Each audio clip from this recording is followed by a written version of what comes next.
Сайхан уу? Та бүхэнд энэ өдрийн мэндийг хүргэе. За намайг Бэмс Сүрэнгийн Ган Эрдэнэ гэдэг. Би өнөөдөр та бүхэнд уур бухимдлаа хэрхэх хянах вэ гэсэн талаар багцлан мэдээллийг хүргэе гэж бодсон юм. За мэдээж одоогийн энэ орчин үед бол уур бухимдалгүй хүн гэж байгаа байсан. Бүгд л стресстэй, бүгд л уур бухимдалтай, бүгдээрээ л ургайсан одоо нүрээ зангидсан осод явж байдаг. За үүнийг зохицуулах хэд хэдэн аргууд байдаг. Энийг бол манай одоо яг монголчууд мэддэггүй. Гадаадын орнууд бол одоо энэ зүйлийг мэддэг болохоор уураа хянаар одоо тайвширдаг байгаа. За нэгдүгээр гэх юм бол та уурдаж бухимдсан үедээ ямар нэгэн одоо уур бухимдлаа гаргахын тулд одоо хүчний зүйл хийх хэрэггүй. Та зүгээр л сайхан бясалгал хийгээ суух хэрэгтэй. Энэ маш том давуу тал болно. За хоёрдугаар гэх юм бол та уур бухимдлаа одоо дотны үндэ гаргаж болохгүй. Яагаад гэвэл одоо тэр таны уур бухимдлыг сонссон хүн өөрөө дараа нь уур бухимдалтай болоод ингээд цаашаа үргэлжлээд дамжаад явдаг байгаа. Тийм учраас та хэзээ ч дотны үндэ уур бухимдлаа гаргаж болохгүй шүү гэдгийг зөвлөе. За мэдээж хүн гэдэг бол нийгмийн амьтан, хүн сэтгэлийн амьтан гэдэг байгаа. Та урмын үг сонсох юм бол одоо тэр уур бухимдлаа мартахаар байгаа. Тэгэхээр та ямар нэгэн одоо урмын үгтэй бичлэг юм уу аль эсвэл дуу сонсох хэрэгтэй. Энэ маш том давуу тал болох байгаа. За ахаад төгс арга байна. Та мэдээж тайвшрахын тулд маш сайхан гүнзгий амьсгаа авах хэрэгтэй. Энийг хүн болгон мэднэ. Гэхдээ яг уурс үедээ энэ зүйлийг хийдэггүй. Хизээч хүн амьсгаа авч чаддгүй, зүгээр шууд уурлаад бухимдаад тэрийгээ шууд ил тул гаргадаг.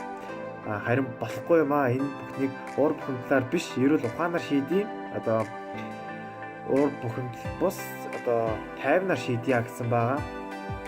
Та бүх зүйлийг тайвнаар хийх юм бол бүх зүйл бүтээл маш сайхан болох юм аа. Ингээд бүхэл өдрийн турш та маш happy явах байгаа. Уур бухимдалтай хүн бол бүхэл өдрийн турш одоо angry одоо нэг л болж үтэхгүй нэг л тийм нэг нотой хэцүү явахаар байгаа. Тэгэхээр ерөөдөө бол та маш сайхан явахыг хүсэх юм бол тайван маш сайхан эерэг бодолтой явах хэрэгтэй. Үүний тулд тайвшрах юм аа. Хамгийн гол зүйл тайвшрах юм аа гэдгийг би тань зөвлөхөөр байна. За мэдээж одоо яг зуны ихэнх сар эхэлж байна. Ерхэд одоо сая хаврын аим орол дууссан байх гэж найдаж байна. Ерхэн болгонд одоо аим орж байна, хаварч байна гэж яриад байдаг. За энэ яг юу юм бэ гэдгийг зарим хүн мэддэггүй юм шиг байна. Тэгээд энэ болохоор сэтгэл готрол байгаа. Сэтгэл готролыг бас засах нэг хэд хэдэн арга байна. Сэтгэл готрлыг засах аргууд гэх юм бол та хамгийн түрүүнд одоо дуртай дуу сонсох хэрэгтэй. Гэхдээ дуртай дуу чинь тийм уянгийн дуу байх ёсгүй. За уянгийн дуу сонсдог бол та тэр үедээ шал өөр стайл имижийн дуу одоо сонсох хэрэгтэй. Нэг л тийм цавлаг айтай дуу сонсох хэрэгтэй. Тэгжээч таны тэр сэтгэл готролч байх болно. Бас одоо сэтгэл готрол бүр ингээд ороод ингээд удаан байгаад их юм бол та бас л насчих хасагдана гэсэн үг. Одоо ирээдүйд одоо тэд наслах байлаач хэдээс ч хасагдаг гэдэг тоо бүр хүртэл гарсан. Тэгэхээр сэтгэл готрол хүртэл юм аюултай байгаа. Та тэгэхээр сэтгэл готрол хийх хэрэгтэй. Спортоор хичээлэх юм уу? Аль эсвэл одоо сайхан тасгал хөдөлгөөр хийх хэрэгтэй. За өөр зүйл гэх юм бол та сэтгэл готролд орсон үедээ хамгийн түрүүнд одоо дотны үндэ ханддаг.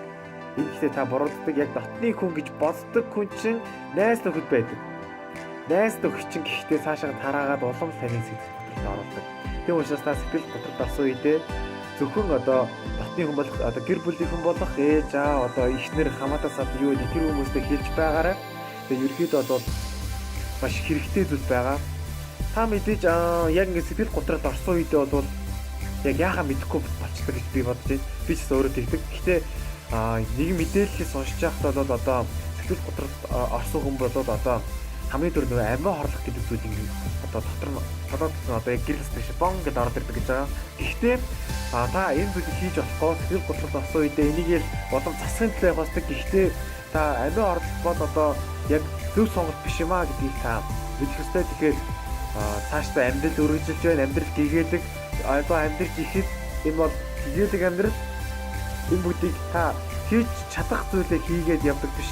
Одоо илүү зүйлийг өөрийгөө сорж яваарай гэж хүсэв. Ерөөдөө бол миний ярих юм ингээд дуслаа. Та бүхэн намайг дагаарай, фоллоу хийгээрэй. За тэгээд анхаарал хандуулсан та бүхэнд баярлалаа.